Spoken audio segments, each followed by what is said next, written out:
지난 시간에 창세기 3장의 말씀을 통해서 타락한 가슴 아픈 그러한 말씀에 대해서 함께 나눴고요. 오늘은 진실로 하나님 앞에 우리의 모습이 어떻게 서가야 할지, 예배하고 제사하는 자의 모습을 통해서 더 깊이 있게 나아가는 은혜의 시간, 결단의 시간이 되어지기를 원합니다. 아담과 하와는 먹을 수 있는 생명나무의 열매는 먹지 아니하고 먹지 말라고 명하신 이 선악과의 열매를 따먹음을 통해서 타락하고 맙니다.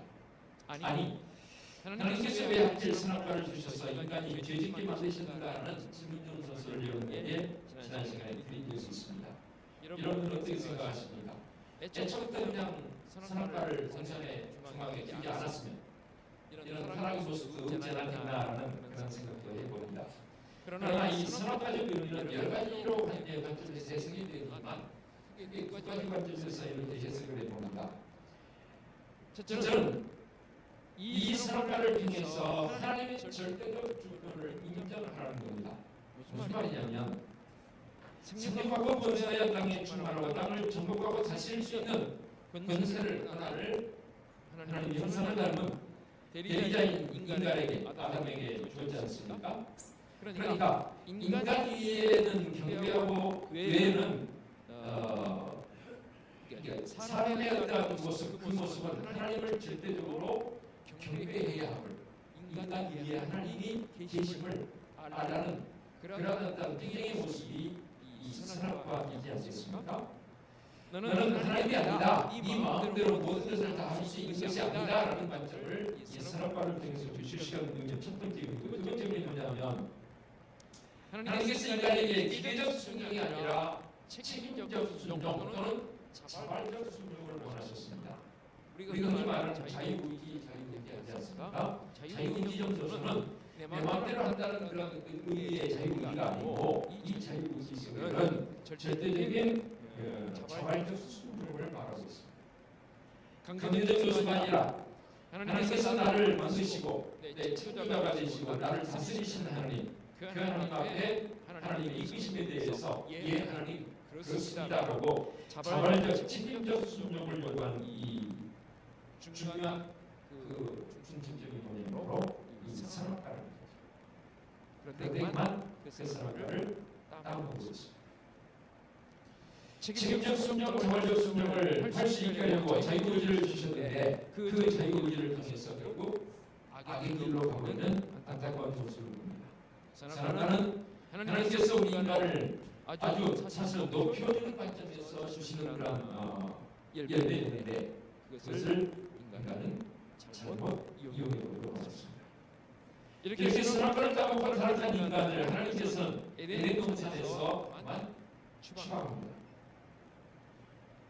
에덴 동편으로 쫓아내시고 그룹들과 두루두른 불칼로 에덴 동산을 이제 지키십니다. 더 이상 에덴으로 들어갈 수가 없습니다. 그래서 에덴 동편으로 쫓겨난 아담과 하와는 이제 동침하여 자녀를 낳기 시작합니다. 1절에 보게 되면 분명히 표현되어 있습니다. 아담이 그 아내 하와와 동침하여 아이를 낳는데 그때 하와가 내가 여호와를 말미암아 등남하였다라는 그런 뜻을 가지고 이름을 가인이라 붙입니다. 이 말은 여호와와 같이 나도 한 남자를 낳았다 그런 관점 해석이 되어지더라고요. 그러니까 하나님의 놀라운 창조자에게 내가 아들을 낳음으로 계속 이어가게 되었다는 기쁨적 수사라고 의문이 주소를 따르길래 조금 그럴 수 있다는 그런 관점에서 인용을 합니다. 그렇게 해서 아담과 하와는 첫 아들 가인을 얻게 되었고 계속해서 둘째 아들 아벨을 낳았습니다.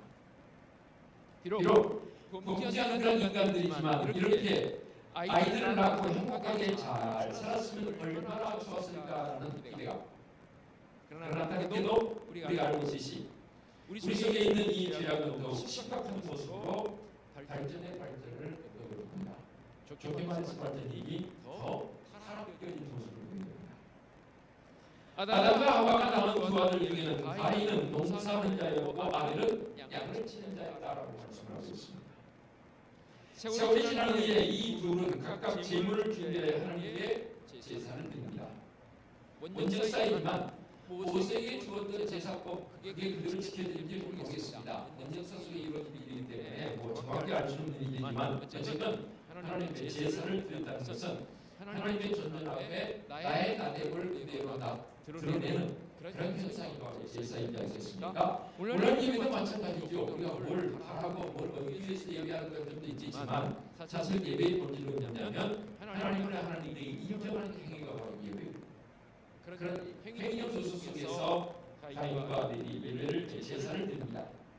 제사를 드릴 때 가인은 땅의 수산으로 제물을 삼아서 여호와께 드리고 아벨은 자기 양의 첫 새끼와 그 기름으로 제물을 삼아 하나님께 제사를 드렸다라고 분명히 말씀에 기록하고 있습니다. 그런데 이 둘의 제사 중에서 하나님께서는 가인의 제물은 받지 아니하시고 아벨의 제물만 받으셨다라고 했습니다. 왜 그랬습니까? 이 또한 해석이 불분합니다. 그러나 이렇게 하면 단순성까지 접근해 봤으면 좋겠습니다. 아벨은 하나님께 정성을 다해 예배를 드렸지만 가인은 정성이 부족했지 않냐라는 해석이 지배적입니다. 그도 그럴 것은 3절의 말씀 보게 되면 가인은 그 땅의 소산으로 그냥 땅의 소산으로 제물을 삼아서 여호와께 드렸다고 기록이 되어 있지만 4절을 보게 되면 아벨은 양의 첫 새끼와 그의 기름으로 여호와께 드렸다라고 기록이 되어 있습니다. 그러니까 여기서 첫 새끼라는 표현에서 우리는 아벨이 정성을 다해 예물을 드렸다라는 관점에서 해석이 가능하다는 말입니다. 가인도 농사를 지었지만 그 가운데 첫 수확물로 하나님께 드렸다는 기록이 아니거든요. 그냥 땅의 소산물로 드렸다라고 이렇게 되어 있습니다. 문자적 해석이긴 하지만 분명한 뜻은 가인과 아벨의 제물용 소수가 어떤 사람은 그렇게 해석하게 돼요. 하나님께 동물을 드릴 게 제사법이지 아니요. 소지 같은 경우는 가루로 드리기도 하거든요. 모세의 제사법에서 가루도 공물도 되어지고 동물도 되어지는데 동물로 되어있기 때문에 피를 흘렸기 때문에 그 제사를 하나님께 바쳤다라고 해석하는 분들이 있긴 해요. 그러나 저는 그 부분은 좀 아니라고. 분명한 뜻은 말씀이 있는 대로 단순하게 보자고요. 첫 새끼. 그래서 첫 번째 하나님께 나아가는 표현. 우리도 우리의 삶에서 첫 번 수확되어진 것들을 하나님께 드리고자 하는 그 마음이 우리 꼭 있어야 됨을 이 부분 속에서 읽어볼 수 있는 그런 표현입니다. 그렇습니다. 정성의 문제가 여기서 중요한 문제로 되어지고요. 그 정성의 문제 속에 뭐가 포함되었냐면 말씀을 보겠습니다. 4절부터 다시 봅니다. 아벨은 자기가 양의 첫 새끼와 그 기름으로 드렸더니 여호와께서 아벨과 그의 제물은 받으셨으나 다음 중요합니다. 가인과 그의 제물은 받지 아니하시니라. 가인이 몹시 분하여 안색이 변한 이유가 있습니다. 한번 이쯤에서 나의 예배법을 한번 생각해 봤으면 좋겠습니다. 만약에 하나님께서 내 예배를 거부하신다 할 때는 그때는 내 태도는 어떻게 되냐? 내가 하나님께 뭔가 잘못 방법론에 있어서는 내 마음이 부족했나 하고 나를 돌아보고 다시 재정비하여 하나님께 예배를 드리는 게 정상 아니에요? 그렇죠? 그런데 그게 아니라는 말이에요. 지금 가인은 자신의 이 제사가 거부됨에 대해서 어떻게 변했다고요? 몹시 분하여 안색이 변했다고 했습니다. 이게 무슨 말인가요? 하나님께서 제물을 받거나 혹은 받지 아니하신 것은 그 제물의 문제가 아니라 하나님께서 그들의 삶을 보신다는 사실입니다. 평소에 내 마음속에 먹고 있는 마음 자세와 함께 삶의 방법들. 그래서 아벨과 그의 제물은 받으시고 가인과 그의 제물은 받지 않으셨다라는 이 말씀. 하나님께서는 제물이 문제가 아니라 그들의 삶의 모습을 보십니다. 다시 말하면 삶의 태도가 문제이지. 좀 전에 옆에 드리신 분은 예배하고 있습니다. 지금 우리 드리는 이 예배는 참으로 중요하지. 그러나 이곳에서만 예배를 잘 드리는 것이 아니라 내 삶의 전체가 예배가 되어야 되는 것 아니겠습니까? 그래서 우리의 삶 전체를 산제물로 드릴 줄 아는 성도가 되어집니다. 그런데 너무나 안타깝게도 첫사람 아담과 하와가 범죄한 그 안타까운 모습이 바로 오늘 본문 가인과 아벨의 현장에서 똑같이 지어지고 있습니다. 이 죄들은 정도가 아니라 이제는 죄악이 점점 더 확대되어지는 모습으로 보여지고 있습니다. 즉 동산에서 아담과 하와는 동산에서 범죄했다면 가인은 이제 들판 그리고 불순종적 요소에서 이제는 더 그것이 깊어져서 살인으로 하나님께서 아벨의 제물만 받으시고 자기 제물을 받지 않으신 것을 보고 가인이 어떻게 변했다고요? 못이 분하여 안색이 변했다고 했습니다. 그래서 그 분을 사귀지 못해서 씩씩거리고 있는 것을 생각해 보시기 바랍니다. 여러분 개개인도 그랬을 것이고 주위에 있는 분들 보면 그런 분들 있죠. 분을 사귀지 못하고 막 씩씩거리는 그런 모습들 들어보지 않습니까? 여러분들은 그런 모습을 볼 때 어떤 생각이 드십니까? 그때는 이제부터서라도 이 가인의 모습이라고 생각을 했습니다. 60절 다시 봅니다.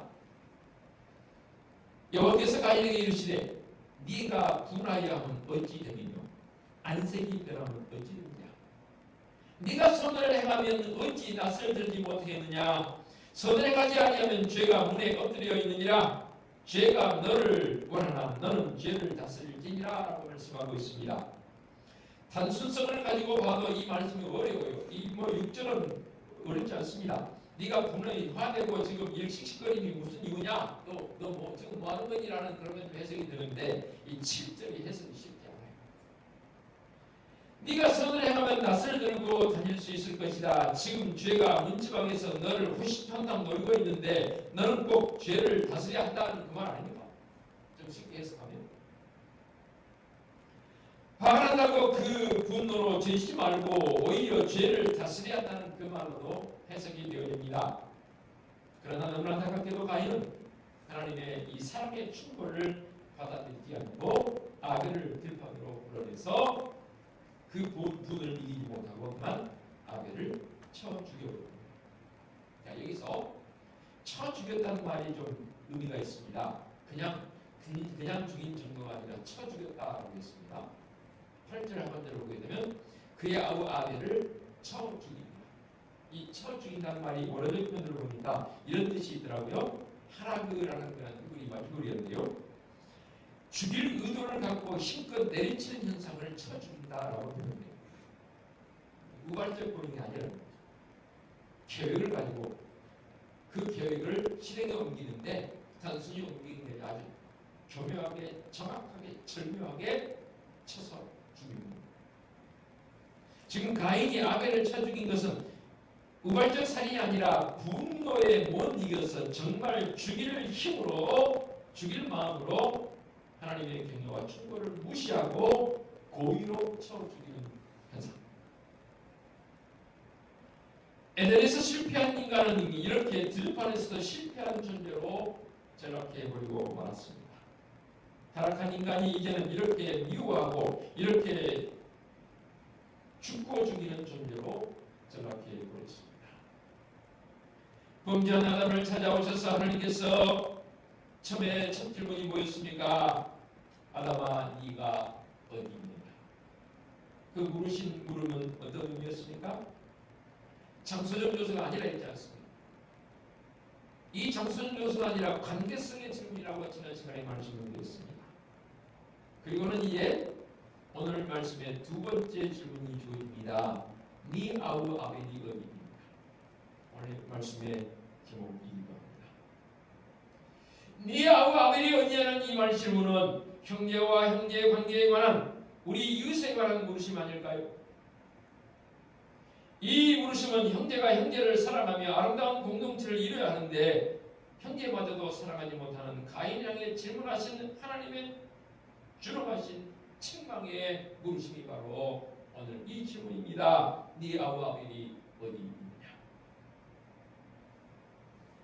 하나님께서는 가인을 책망하실 때 그냥 아벨이 아니라 반드시 네 아우 아벨이 어디 있느냐고 그러십니다. 지난번에 누가복음 설교할 때 제가 표현했지 않습니까? 집나간 아들이 돌아왔을 때의 표현 속에서 큰아들은 자기와는 상관없는 동생으로 취급하지 않습니까? 그럴 때 아버지는 이 맏아들에게 집나가 돌아온 이 둘째 아들 관계를 형성시키지 않습니까? 이 네 동생이라고 고백한 것처럼 이 표현 속에서 네 아우 아벨이라고 표현합니다. 오늘 말씀에서만이 아우라는 표현이 무려 7번이라는데요.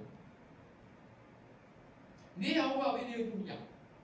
우리는 정말 하나님과 아름다운 관계 속에 살아야 하는데 그에 못지않게 반드시 이웃과의 바른 관계도 형성되어져야 합니다. 그래서 성경의 말씀의 첫 번째 질문이 네가 어디 있느냐 했다면 두 번째 질문이 바로 네 아우 아벨이 어디냐 물으십니다. 우리는 이 질문 앞에 정직하게 바르게 대답할 수 있어야 합니다. 그렇다면 우리의 형제, 우리의 아벨은 어디에 있습니까? 여러분이 정말로 진정 사랑해야 할 나의 이웃, 나의 아벨은 어디에 있습니까? 안타깝게도 지금 아벨은 가인의 분노와 미움으로 말미암아 죽음 가운데 놓여버리고 말았습니다. 가인이 아벨을 쳐 죽인 겁니다. 그래서 땅에서 피를 흘리며 죽음 가운데 놓여 있습니다. 이렇게 분노는 사람을 죽입니다. 미움이 사람을 죽입니다. 시기와 질투가 사람을 죽이고 죄악이 사람의 생명을 집어삼키는 현대적 안타까운 모습을 보게 됩니다. 오늘 하나님의 질문을 들으시고 내가 혹시 가인처럼 행동하고 있지는 않은지 한번 깊이 있게 돌아봐야 합니다. 나는 내 형제, 내 이웃을 미워하고 시기하고 질투하고 그래서 그들에게 화를 내고 그들에게 분노하고 있지는 않습니까? 그들에게서 살 수망을 빼앗아 버리고 있지는 않습니까? 이런 우리에게 하나님께서는 지금도 똑같은 질문을 해 오십니다. 아들아, 딸아, 네 아우 아벨이 어디 있느냐? 내 이웃이 지금 어디 있느냐? 이렇게 네 아우 아벨이 어디 있냐는 이 질문 속에서는 우리가 10가지 의미를 한번 생각해 봅니다. 가장 먼저는 하나님께서 우리를 만드시고 이 세상에 살게 하신 것은 먼저는 하나님을 사랑하고 그 다음은 반드시 하나님을 사랑한 만큼 이웃을 사랑하라라고 명하셨지 않습니까? 그것이 우리에게 첫 계명이라 했습니다. 하나님 사랑, 이웃 사랑 이 두 가지가 하나님의 진정한 우리에게 주시는 크나큰 메시지 아닙니까? 이 삶의 방법이 우리에게 이루어질 때 진정한 행복의 모습이 우리에게 있는 것이죠. 내가 우리 아벨이 어디냐는 이 질문 속에 또 한 가지는 내 삶의 주위에 아벨이 있다는 사실을 우리는 반드시 깨닫고 살아야 합니다. 오늘 말씀을 통해서 특별히 하나님께서 네 아우 아벨이라고 부르신 것처럼 오늘 우리는 먼저 우리의 부모, 우리의 형제 자매, 가족들을 잘 살필 일이고 이들을 먼저 사랑할 줄 알아야 합니다. 그래서 가족들끼리 날마다 서로 지지하고 격려하고 세워주어서 어떤 지체도 소외됨이 없이 온 가족이 사랑 가운데 함께 이 세상을 힘있게 용기 있게 살아가는 성도들의 가족 생활이 되어지시기 바랍니다. 그렇습니다. 이웃과의 관계성 속에 가장 가까운 이웃인 우리 가족을 사랑해야 하고 다음은 우리의 아벨의 지평을 좀 더 넓혀보십시다. 우리 이웃의 지평을 넓힐 때 우리의 아벨들을 잘 돌봐야 합니다. 오늘 같은 힘든 이 세상 속에서 연약한 아벨이 우리에게 너무 많습니다. 연약한 아벨들이 누구일까요? 육신의 질고를 통해서 마음을 상해서 아파하고 있는 우리의 지체들, 우리의 이웃들이 있습니다. 또 가난이란 이 헤어날 수 없는 안타까움 속에서 헤매이는 그런 우리의 이웃들도 있습니다. 그런 사람들로부터 소외되어져서 소위 말해서 왕따적인 삶을 살고 있는 주위의 사람도 있습니다. 우리는 그들에게 관심을 가져야 합니다. 더더욱이 신앙적인 면에서 힘들어하는 우리 믿음의 지체들을 우린 더 관심 가지고 돌봐야 합니다. 왜냐하면 그들이 나의 아벨이기 때문입니다. 이런 이들을 향해서 우리가 좀 더 기도하고 분명히 그들과 함께할 수 있는 성도적 결단이 필요한 때가 지금 아닐까요? 다시 한번 묻습니다. 네 아우 아벨이 어디 있느냐? 그런데 하나님께서 이 질문을 가인에게 하셨을 때 가인은 뭐라고 좀 대답합니까? 이게 가관입니다. 이 마음이 아파요. 벌써 준비하면서 그냥 이 정도에서 되었으면 좋았을 것을 물으시는 하나님 앞에 가인이 뭐라고 대답합니까? 내가 내 아우를 지키는 자니까. 내가 내 아우를 지키는 자니까. 이쯤에서 가인도 아담도 그랬지만 이 가인도 아버지의 전체를 그대로 밟고 있습니다. 네가 어디 있느냐? 네가 왜 그러느냐 할 때 그 자리에서 부곡하고 예 하나님 제가 잘못했습니다. 제가 그만 우리 집으로 배우고 나면 순간 마음이 삐뚤어져 그렇게 되고 말았습니다. 이제라도 돌이키겠습니다 했으면 얼마나 좋았을까. 우리 한글 표현도 좋지만 영문 표현이 훨씬 더 저는 직접적으로 다가오더라고요. 그래서 영문에서 이렇게 표현합니다. Am I my brother's keeper? 내가 내 동생을 키퍼, 우리 골키퍼라고 그러죠. 키퍼는 막는 사람이거든요. 내가 내 동생을 지키는 사람입니까? 라고 우리 하나님의 질문 속에 가인은 그렇게 대답을 합니다. 7절의 말씀 속에 등장한 이 표현 속에서 이런 표현이 등장합니다. 너는 죄를 다스릴지니라 하는 이 표현이 원어에서 팀샬이라는 그런 발음이 납니다. 팀샬 무슨 말이냐면 팀샬을 통해서 하나님께서 말씀하시는 것은 너는 죄를 잘 다스리라는 거예요. 그런데 가인은 죄를 잘 다스리지 못했습니다. 사실은 엄격하게 표현한다면 죄는 범하는 게 아니고 죄는 다스립니다. 그러면 무슨 능력으로, 무슨 권세로 죄를 다스릴 수 있습니까? 내 능력으로는 안 됩니다. 왜요? 내 속에는 죄성입니다. 죄는 죄를 다스리지 못합니다. 절대로 못 다스립니다. 그런데 내 안에 죄성이 있지만 그 죄성을 다스리는 하나님의 능력이 있습니다. 하나님의 말씀의 법이 있습니다. 이 팀샬의 의미를 바로 기억하고 우리 주님의 도우심, 성령의 도우심으로 말미암아 성령 충만할 때에 우리는 이 팀샬, 죄를 다스릴 수 있는 은혜와 능력이 내게 주어진 줄로 믿습니다. 그 능력을 우리에게 가르쳐 주셨습니다. 내가 내 아우를 지키는 자 아닙니까? 그런 변명하지 마시고요.